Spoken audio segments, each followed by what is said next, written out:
शरीफ साहब की जो डेट दी गई 31 अक्टूबर को वो वापस आएंगे, अदालतों का सामना करेंगे, कितनी उम्मीद है कि वो वापस आएंगे?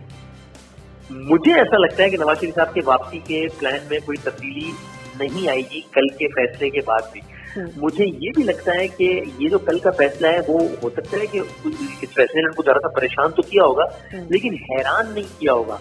मुराद मेरी है कि उन्होंने ये समझा होगा कि अब जरा अदालती चैलेंजेस ज्यादा है, लेकिन ऐसा नहीं होगा कि उन्होंने सोचा होगा कि अरे ये क्या होगा, ये तो हमने सोचा ही नहीं था कि हो गया। नहीं, ऐसा नहीं है, ये तो तज्जिया है। बाकी मालूमात भी है कि मेरी एक तो ऐसे लोगों से जिन्होंने कल की तारीख में यानी कि 24 घंटों के अंदर इस फैसले के आने के बाद मियां मोहम्मद नवाज शरीफ साहब से मुलाकात की है, मेरी उनसे बात हुई है और वो इस मुलाकात के तासुर की बुनियाद पर ये कहते हैं कि हम आपको 100% ये कह रहे हैं कि नवाज शरीफ साहब की वापसी के प्लान में कोई तब्दीली नहीं है। तो ये मैंने आपको मालूमात और तज्जिया दोनों अर्ज कर दिया है। वैसे आप क्या इस पे अपनी राय देना पसंद करेंगे कि इलेक्शन आपको कब होते हुए नजर आ रहे हैं?